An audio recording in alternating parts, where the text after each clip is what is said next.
तो हेलो मेरे प्यारे बच्चों, कैसे हो सारे। उम्मीद करता हूँ सारे बहन भाई अच्छे होंगे और अपनी स्टडीज़ को कंटिन्यू कर रखे होंगे।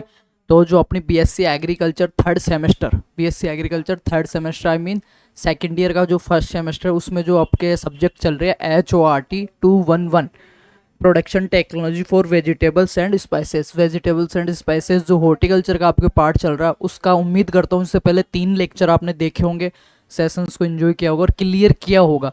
तो आज अपना शुरू करते हैं चौथा लेक्चर। इससे पहले 3 लेक्चर हो गए हैं। जिन्होंने नहीं देखा, जो पहली बार विजिट कर रहे हैं चैनल पे, तो वो चैनल को पेज को सब्सक्राइब कर लो और बेल आइकन प्रेस कर लो, ताकि आगे की नोटिफिकेशन और क्लासेस अपडेट आपको टाइम टू टाइम मिलती रहे फ्री ऑफ कॉस्ट।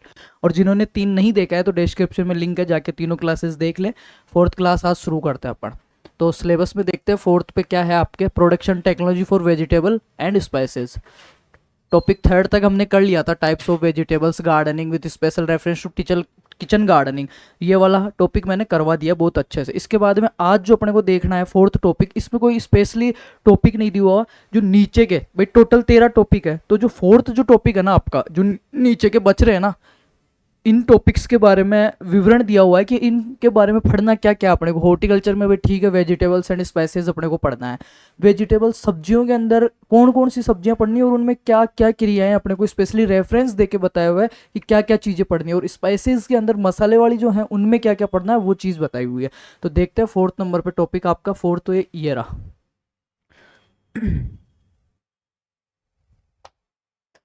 क्या क्या दिया हुआ है टॉपिक नंबर फोर्थ, ठीक है। Brief about origin. ओरिजन का मतलब होता है उत्पत्ति या उसका उद्गम स्थल कहाँ पे है। जो भी अपने को नीचे फॉलोइंग जो अपने को मिलेगा अभी कि नीचे कौन कौन सी अपने को वेजिटेबल्स पढ़नी है, कौन कौन से स्पाइसेस पढ़ना है। पर वेजिटेबल्स और स्पाइसेस ठीक है, मैंने बता दिया आपको कि ऑनियन पढ़ना है, कुकुरबिटेसी वाली पढ़नी है, गोभी पढ़नी है, कोल क्रॉप्स पढ़नी है। पर उनमें पढ़ना क्या क्या वो चीज़ें, सबसे पहले अपन देखेंगे उनका ओरिजन, उत्पत्ति स्थल। एरिया उनका देखेंगे, क्षेत्रफल, ठीक है। क्लाइमेट एंड सोइल उनकी देखेंगे अपन, क्या क्या जलवायु पढ़नी है उनके बारे में। और उनकी सोइल, उच्च जो सूटेबल सोइल जो है, उपयुक्त मृदा जो है उनके लिए, वो अपने को देखना पड़ेगा। इम्प्रूव वेराइटीज, इसका मतलब होता है उन्नतशील किस्में। क्या होता है? उन्नत किस्में। उन्नत किस्में, उनकी जो अच्छी वेराइटीज़ है, बेस्ट वेराइटीज़ है, वो अपने को पढ़ना है। And cultivation practices, cultivation practices उसमें कौन कौन सी अपन हार्वेस्टिंग या कल्टीवेशन जो उगाने के लिए प्रैक्टिसेस कर रहे हैं, ठीक है, वो प्रैक्टिसेस। जैसे आलू अगर पढ़ेंगे अपन तो अंधी गुड़ाई उसमें होएगी अपनी, ठीक है। वो कल्टीवेशन प्रैक्टिसेस उनको बोलते हैं। जो बीज के अंतरासस्यन क्रियाएं जो अपनी होती है उनको कल्टीवेशन प्रैक्टिसेस अपन बोलते हैं।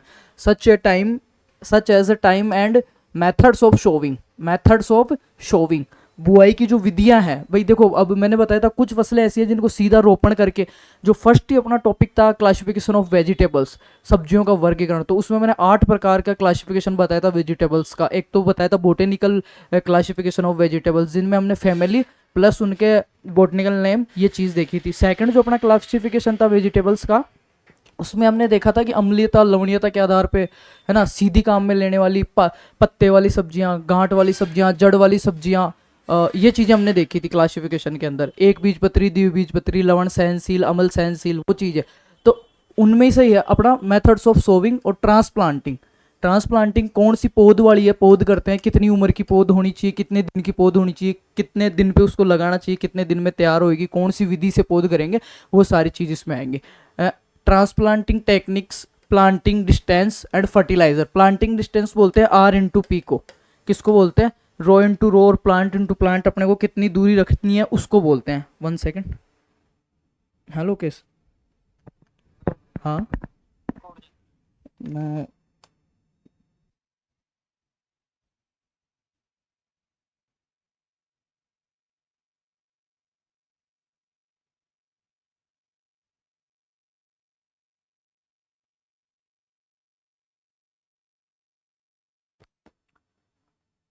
हाँ, तो अपन बात कर रहे थे planting distance and fertiliser. Planting distance में क्या आता है कि अपने को ड्रिप में अगर अपन लगा रहे हैं सब्जियां तो कितनी दूरी पे अपन लगाएंगे, प्लांट टू प्लांट और रो टू रो अपनी डिस्टेंस कितनी रखेंगे, अंतरासेशन जो दूरी है, ठीक है। उसके बाद में अपने को दिया फर्टिलाइजर। फर्टिलाइजर में मेनली एनपीके अपन यूज करते हैं, ठीक है। एनपीके का कितना % यूज कर रहा है, पहली जो डोज है वो कब देनी है, सिंचाई जल के साथ देनी है, ड्रॉप ड्रेसिंग करनी है या बुआई के समय देना है, पीपीआई ये कौन सा, वो सारा उसमें फर्टिलाइजर्स में पढ़ेंगे। उसके बाद में देखो फर्टिलाइजर रिक्वायरमेंट, इरिगेशन, सिंचाई, सिंचाई किसको कहते हैं ये टॉपिक मैंने एग्रोनॉमी में पढ़ा रखा है। यहाँ पे अपन इतना सा पढ़ेंगे कि उनकी वाटर रिक्वायरमेंट जो है, जल मांग है वो कितनी है और किस हिसाब से कब कब उनकी क्रिटिकल स्टेज पे अपने को उनको पानी देना है, जो उनकी क्रांतिक अवस्थाएं होती है उनको, ठीक है। वीड मैनेजमेंट, खरपतवार के लिए कौन कौन से अपने को शाकनाशी जो हर्बिसाइड्स हैं वो यूज करना है, कौन सी क्रॉप के अंदर अपनी कौन सी वेजिटेबल, कौन सा स्पाइसेस है वो किसके प्रति ज़्यादा सहनशील है, उसमें कौन सा यूज करना है, कौन सा उसके लिए बेस्ट रहेगा। जैसे मक्का और बाजरा सीमाजीन नाइट्रोजन बताया मैंने, वैसे उनके लिए भी इनके फेवरेबल होते हैं, फ्लूक्लोरीन हो गया, ठीक है। तो वो जैसे जैसे अपन को आगे क्रॉप्स पढ़ेंगे उनमें अपन देखेंगे। ये पॉइंट्स अपने को इसलिए दिए हैं, मार्क किए हुए हैं 4th टॉपिक में कि इन पे स्पेशल रेफरेंस देके इन चीज़ों का आपको स्पेशल स्टडीज करनी है। अब इस क्वेश्चन कैसे आएगा वो भी मैं बताता हूँ। इससे पहले जो 3 टॉपिक है वो अपने बेसिक के थे, तीनों टॉपिक मैंने बहुत अच्छे से करवा दिया है ना। इसके अलावा अपने एक और सब्जेक्ट चल रहा था क्रॉप इंप्रूवमेंट टेक्नोलॉजी, खरीफ क्रॉप्स है ना, एग्रोन 211, उसके 32 टॉपिक थे, 15 हमने कर लिए। इसके पूरे 13 करके उसका कंप्लीट करके, और जो ब्रीडिंग आपकी है एंटो पैथो सभी के मैं स्टैटिक्स की क्लासेस, स्पेशली हिंदी में बिल्कुल स्टैटिक्स का किसी के भी बेक नहीं आनी चाहिए ना, तो स्टैटिक्स वगैरह की क्लासेस भी करेंगे अपन। अभी के लिए इनका देख लेते हैं। वीड मैनेजमेंट हो गया, उसके बाद में हार्वेस्टिंग एंड यील्ड, कटाई और उपज, कटाई और उपज, उपज कितनी प्राप्त होती है। फिजियोलॉजिकल डिसऑर्डर, फिजियोलॉजिकल डिसऑर्डर किनको बोलते हैं, कार्य की या दैहिक विकार का नाम सुना है, दैहिक विकार, जैसे पोषक तत्वों की कमी से या एनवायरमेंटल चेंजेस से या गैसों से जो रोग हो जाते हैं, दैहिक विकार उनको बोलते हैं, जो उनके कार्य की ये रोग जिनको बोल सकते हैं अपन, ठीक है। Physiological disorder of following important vegetables and spices, किन किन के अंदर अपने को देखना है। अब देखो सिलेबस में क्या क्या चीज़ें, इस टॉपिक के बारे में थोड़ा सा एनालिसिस करूंगा मैं, क्योंकि इनमें पूरी चीज़ें नहीं कर पाएंगे, ज़्यादा डीपली हो जाएगा। अब एक ही क्लास में हमने देखो नेक्स्ट जो आपकी 5वीं क्लास रहेगी उसमें क्या क्या पढ़ना है, ये सारे पॉइंट फॉलो करते हुए किस किस को पढ़ना है, टोमेटो को पढ़ना है, टमाटर, ब्रिंजल, ठीक है, चिल्ली मिर्ची है ना, कुकुम्बर, खीरा, फ्रेंच बीन, ओंकारा बीन, क्लस्टर बीन और पंपकिन, आपके जो कद्दू हैं उनके बारे में 1 2 3 4 5 6 7 8 क्रॉप्स का जो सब्जियों के अंदर आ गई, वेजिटेबल सारी एक जगह ही दे दी इन्होंने ये वाली, तो इनके बारे में अपने को ये चीज़ें फॉलो करते हुए पढ़नी। तो मैं सबको आपको टमाटर के बारे में ओरिजिन, उसका area, climate, soil, improve varieties, cultivation practices, method sowing, transplanting techniques of fertilisers की जो रिक्वायरमेंट्स है वो, irrigation, weed management, harvesting and yield और फिजियोलॉजिकल डिसऑर्डर, तो वो उस टाइम तो सारे बताऊंगा, अभी अपन थोड़ा थोड़ा इनके बारे में डिस्कस कर लेंगे। तो ये 5 वाला टॉपिक हो गया। 6वें में आपके melon, watermelon, musk melon, gourds, bottle gourd, इनके बारे में पढ़ना है, ठीक है। 7वें में कोल क्रॉप्स और 8वें में बल्ब क्रॉप्स, 9वें में रूट क्रॉप्स। एक एक क्लास के लेक्चर है और 13 क्लास में अपना एंड हो जाएगा, ठीक है। तो ये तो मैंने बता दिया कि 4th टॉपिक क्या है आपका, क्योंकि स्पेशली इसको कोई टॉपिक के रूप में नहीं पढ़ना, अपने को ब्रीफ में दिया हुआ है, brief about origin, area, climate, soil, है ना, तो ये समझाने की चीज़ ज़्यादा थी इसमें। अब ये देखो गुणसूत्रों की संख्या, तो ये उस टाइम जब अपन टॉपिक करेंगे वहाँ पे ये स्पेशली आएगा। जैसे टोमेटो अपन पढ़ रहे हैं तो सबसे पहले अपन टोमेटो का पढ़ेंगे कि सामान्य नाम, इंग्लिश नेम, बोटनिकल नेम जो उसका है, लाइकोपर्सिकोन एस्कुलेंटम, फिर अपन पढ़ेंगे उसकी फैमिली, ठीक है। फर्स्ट ही अपना था फैमिली पढ़ेंगे सोलेनेसी, फिर सेकंड अपना जो ब्रीफ के अंदर दिया हुआ है ओरिजिन, उसका उद्गम स्थल कहाँ है, कहाँ से उसका विकास हुआ है, कौन सा उत्पत्ति केंद्र है, ठीक है, तो वो पढ़ेंगे, टमाटर का ओरिजिन पढ़ेंगे। फिर उसके बाद में क्रोमोसोम नंबर पढ़ेंगे, फिर उसके जो स्पेशल कैरेक्टर्स है वो पढ़ेंगे, फिर पढ़ेंगे टोमेटो की स्पेशल जो आपके सूटेबल क्लाइमेट है एंड सोइल जो है आपकी, उसके लिए उच्च जलवायु कौन सी रहेगी और मृदा कौन सी उपयुक्त है, कितने पीएच पे खेती करते हैं, कितने तापमान पे खेती करते हैं, वो सारी चीज़ें। अब यहाँ से ये 4th टॉपिक समझाने के लिए था आपका। यहाँ से अगर क्वेश्चन आता है हॉर्टिकल्चर के ऊपर के 3 टॉपिकों में कैसे क्वेश्चन आएगा वो मैंने बता दिया आपको, कि सब्जियों का वर्गीकरण कैसे करेंगे फर्स्ट वाले में। सेकेंड वाले में से आएगा किचन गार्डनिंग क्या है, रसोई उद्यान क्या है, इसको विवरण में समझाइए, सेकेंड हो गया सेकेंड टॉपिक। थर्ड जो टॉपिक था आपका उसमें से कौन सा है थर्ड टॉपिक, हाँ फर्स्ट टॉपिक है importance of vegetable and spices. अगर फर्स्ट टॉपिक में से आपके देखो 13 टॉपिक और 13 के 13 में से आपके 9 क्वेश्चन आते हैं, अथवा के मिला के पूरे 15 क्वेश्चन आते हैं, तो हर टॉपिक में से क्वेश्चन आएगा आपका। बड़ा जो क्वेश्चन आता है वो एक तो आता है क्रॉप का और आएगा इन तीनों में से किसी का, जैसे importance of vegetables and spices in human nutrients and national economy. तो इसमें से क्वेश्चन आता है तो डायरेक्ट आएगा जो टाइटल है उसी हिसाब से कि भारत के अंदर सब्जी व मसालों का क्या स्थान है आर्थिक व्यवस्था में, और मानव के अंदर मानव पोषण में कितना ये स्थान रखते हैं, किस प्रकार महत्वपूर्ण है, क्या क्या इनके ऑब्जेक्टिव्स है वो बताइए। पूरा 7 नंबर का या 10 नंबर के क्वेश्चन में आता है। सेकंड पे कुछ भी चेंज नहीं होगा, ऐसे कैसे आएगा, सब्जियों के वर्गीकरण को समझाइए। अब इसमें आपको 8 10 जितने प्रकार का वर्गीकरण आता है साफ साफ कॉपी में लिख के आना है। थर्ड में से अगर क्वेश्चन आता है टाइप्स ऑफ वेजिटेबल गार्डनिंग, इसमें से सीधा सा रसोई उद्यान जो आपका किचन गार्डनिंग है उसका क्वेश्चन आता है कि किचन गार्डनिंग क्या है और इसके लाभ लिखिए, ठीक है, और कौन कौन सी फसलें इसमें लगा सकते हैं। तो मैंने पूरा ब्रीफ में समझा रखा पूरा कि ये इस सीजन की ये सब्जियां हैं, किचन गार्डनिंग किसे कहते हैं, अच्छे से थोड़ी समझा रखी है। फोर्थ का मैंने बता ही दिया। अब जो बच रहे हैं क्वेश्चन वो इनमें से आएंगे, वो भी मैं आपको बता दूंगा। अगर सीड स्पाइसेस में पूछता है तो चांस रहते हैं अपने क्यूमिन जीरे के रहते हैं कि जीरे की खेती का विवरण से संक्षेप में विवरण कीजिए। 10 नंबर का क्वेश्चन आता है उसमें अथवा में आपको मिलेगा, एक तो जीरा मिल गया, एक मिल गया आपको मेथी, ठीक है, मेथी की या जीरे की, दोनों में से एक का आपको करना होता है संक्षिप्त में 2 से 3 पेज में। अब 2 से 3 पेज में आपको क्या करना है, यही करना है। सबसे पहले origin, area, climate, soil, improve varieties, cultivation practices, sowing methods, transplanting techniques, distance, fertiliser, weed management, harvesting, irrigation and yield और फिजियोलॉजिकल डिसऑर्डर वगैरह, यही तो करना है 2 पेज में। टमाटर के अच्छा अच्छा हेडिंग्स लगा के जो भी आपको पूछता है, तो ये यही पे ऐसे समझ लो हॉर्टिकल्चर खत्म हो गई। ये जो चीज़ें हैं ये मैं आपको एक एक लेक्चर में सारी करवा दूंगा। अभी बात करते हैं क्रोमोसोम नंबर की, मैं वहाँ पे ही आपको पढ़ाऊंगा, अभी यहाँ पे याद भी नहीं होगा, है ना, फिर कंफ्यूजन रहेगा। अभी ये देखते हैं बागवानी फसलों का उत्पत्ति स्थल, जो पहला अपना है ना अबाउट ओरिजिन ब्रीफ। तो भारत किन किन फसलों का एक जगह बता देता हूँ। लहसुआ जो आपका है कोरिएंडर मिक्सा, उसका बील का, आंवले का, कागजी नींबू का, करौंदे का और केले का, ये सारे जो फ्रूट्स हैं जो सब्जियां हैं इनका किस जो ओरिजिन है उत्पत्ति स्थल है वो भारत से। किस किस का, लहसुआ, बील, आंवला, कागजी नींबू, केरोंदा, केला भारत है। फिर बात करते हैं इंडो चाइना किस किस का है, बेर और पालक का, ठीक है, बेर और पालक का। तो अपने बेर फ्रूट्स तो है ही नहीं, पालक पालक अपने को पढ़ना है, चिनोपोडियम एल्बम, चिनोपोडियसी है ना पालक। चीन, चीन किस किस का है, संतरा, माल्टा, मौसम्बी, ये भी अपने फ्रूट्स में नहीं है, इसमें अपने सब्जियां दी हुई है। मैक्सिको किसका है, पपीता, अमरूद, कद्दू, कद्दू अपने दिया हुआ है। नेक्स्ट इसके अलावा टाइटल ही अपना वेजिटेबल्स एंड स्पाइसीज है, तो इसमें फ्रूट्स का उतना अपने रोल नहीं है और ना ही क्वेश्चन आएगा। यूरोप, ये क्वेश्चन है आपके मूली, मेथी और सौंफ, मूली, मेथी और सौंफ यूरोप, और इसमें मेथी है वो महत्वपूर्ण है। मेथी और सौंफ दोनों आपको ऑप्शनल में मिल सकते हैं, बीजीय मसाले वाली फसलों के अंदर आपको ये मिल जाएगी। इसके बाद में देखते हैं एशिया माइनर या भूमध्य सागरीय क्षेत्र, इसको आर्मेनिया जिसको अपन कहते हैं। अंगूर और गोभी, तो अंगूर को काट दो, गोभी का जो ओरिजिन है अपना वो यहाँ पे है। और ऑप्शन इसके बाद में इराक, खाड़ी देश, खजूर, ठीक है, इसको भी रहने दो। ईरान, पर्शिया, अनार, इसबगोल और रिंजगा। अफ्रीका किस किस का है, खरबूज, तरबूज, लौकी और भिंडी। चारों चीज आपके सिलेबस में मेंशन की हुई है, इनमें से एक का पूछता ही कि संक्षिप्त में पूरी खरबूजा या तरबूज की या भिंडी की खेती का वर्णन कीजिए। तो उसमें सारे आपको जो फोर्थ आपका जो दे रखा है ना सिलेबस में, फोर्थ टॉपिक, उसी के आधार पे जो जो चीजें मेंशन कर रखी है वो सारी चीजें आपको उसमें ऐड करनी है। तो खरबूज, तरबूज, लौकी और भिंडी अफ्रीका। अफगानिस्तान किसका है, गाजर, अम्बेलीफेरी।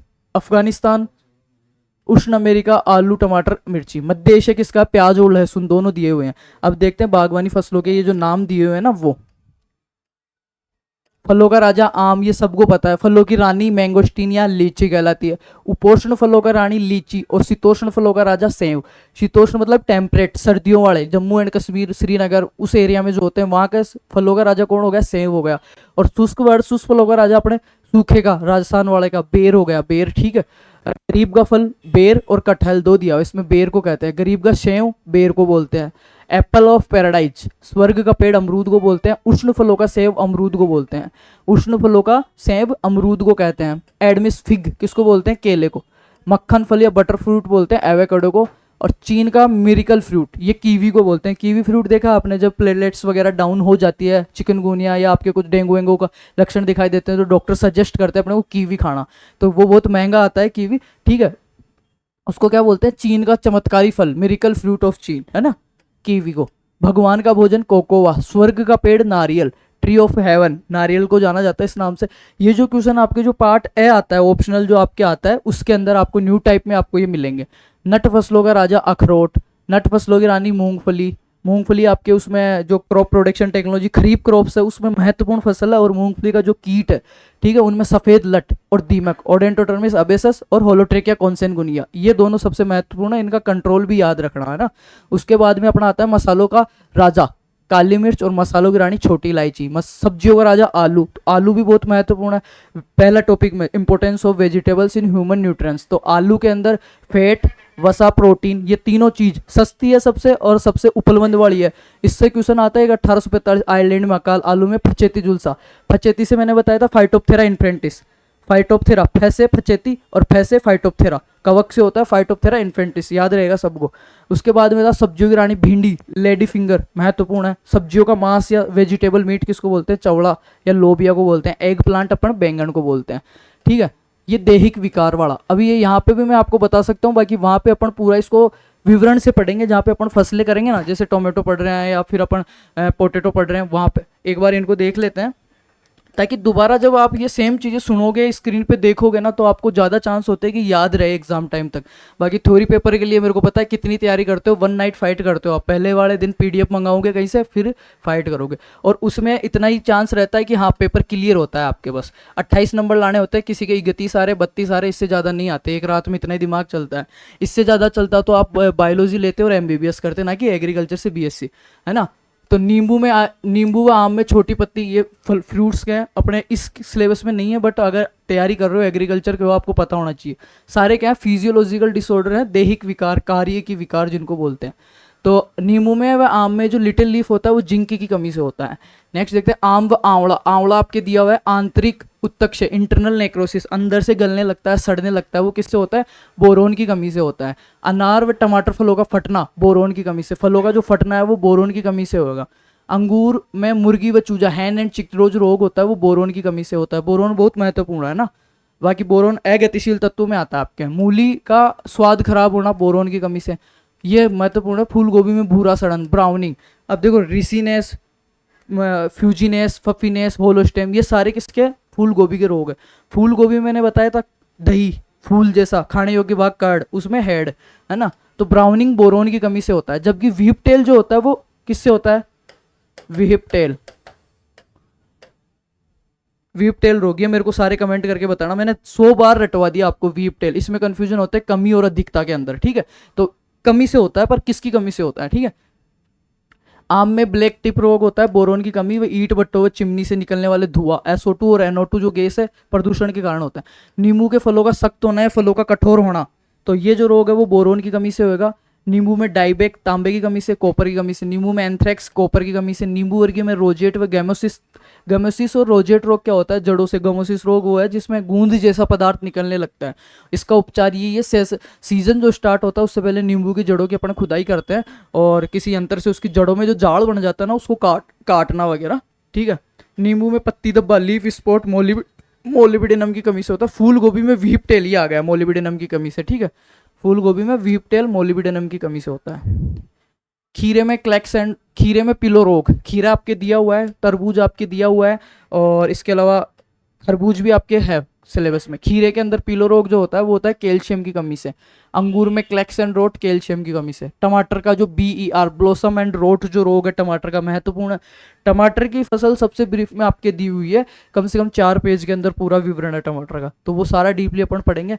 अभी के लिए याद रखना, टमाटर का जो ब्लोसम एंड रोट जो रोग है वो कैल्शियम की कमी से होता है। BER किससे होता है, CA की कमी से होता है। और कैल्शियम की कमी से मूंगफली में भी एक होता था, क्या, पॉपिंग। मूंगफली के अंदर जो दाने नहीं बनते थे, फली जो है वो खाली रह जा रही थी, तो कैल्शियम जो था मूंगफली के अंदर दाने बनाने के लिए इंपॉर्टेंस था, और सल्फर तेल और प्रोटीन निर्माण के लिए था। गाजर में कैविटी स्पॉट, कैल्शियम की कमी से, गाजर महत्वपूर्ण। मटर में मार्श रोग और जई में ग्रे स्पेक रोग, दोनों में मैग्नीज की कमी से होता है। अपने यहाँ पे जई नहीं पढ़नी है, अपने को मटर है, मटर दिया हुआ है, मटर, हरा मटर, प्रोटीन 21% है ना। तो मटर में जो मार्श रोग होता है वो मैग्नीज की कमी से होता है। फूल गोभी व आलू में जो खोखलापन, फफीनेस जो होता है नाइट्रोजन की अधिकता से, और तापमान जो है ना वो उसको सूटेबल नहीं मिल पाता, कम ज़्यादा जब हो जाता है टेम्परेचर की अनियमितता से ये रोग हो जाता है। आलू में डाइबेक, ठीक है, ब्लैक हट जो है ना वो होता है ऑक्सीजन की कमी से। भंडारण के अंदर ऑक्सीजन की कमी आलू को, तो वो होता है। और भंडारण से एक MH हार्मोन याद रखना, MH वो क्या करता है, स्पुटिंग रोकता है। प्याज में जर्मिनेशन जो होता है स्टोरेज के अंदर, अंकुरण, उसको रोकता है MH। आलू में हरापन या ग्रीनिंग जो होती है सूर्य की किरणों के संपर्क से। तो ये चीज़ तो सबको पता है, ग्रीनिंग जब कब होएगी, जब वो जर्मिनेट होने लगेगा, अंकुरण उसमें होने लगता है, आंखें जो उसकी निकलने लगती है, तो वो सूरज की रोशनी के कारण होती है। तो कुछ फसलें ऐसी है जो बिना सूरज की, जिनको डे न्यूट्रल प्लांट्स बोलते हैं, सूरज के बिना रोशनी के भी जर्मिनेट हो जाती है। पर कुछ चीज़ें ऐसी अगर अंधेरे में आप रखोगे तो वो जर्मिनेट नहीं होएगी, उनमें अंकुरण नहीं होएगा। उनको अंकुरण के लिए प्रकाश, नमी और हवा, इन चीज़ों की आवश्यकता होती है। तो प्रकाश उसमें सबसे महत्वपूर्ण फैक्टर होता है, उसको इफेक्ट करने के अंदर लाइट। ठीक है, सेकंड नंबर पे उसमें मॉइस्चर आता है। आम में स्पंजी उत्तक की समस्या मृदा संवहन से होती है। गाजर में फोर्किंग, कठोर मृदा से। गाजर के अंदर अगर गाजर को आप हार्ड सोइल लेयर वाली में लगा देते हो ना, सब सोइल होती है वो बहुत ज़्यादा हार्ड, तो गाजर का फटना चालू हो जाता है, ना गाजर का ग्रोथ सही से हो पाती, क्योंकि उसको पोर स्पेस नहीं मिल पाता फैलने के लिए, लंबा होने के लिए, तो उसमें फोर्किंग रोग हो जाता है। नेक्स्ट देखते हैं। ये सारा आपके जो 5th 6th आगे 13 तक जो टॉपिक होंगे ना, उसी का भाग है। मैं यहाँ पे इसलिए रिवाइज कर रहा हूँ क्योंकि 4th टॉपिक में अपने को ब्रीफ में देखना था इनको, फिर आगे जब देखेंगे तो ज़्यादा याद हो जाएगा। ये वहीं पे देखेंगे अपन, अभी अपनी नेक्स्ट क्लास है।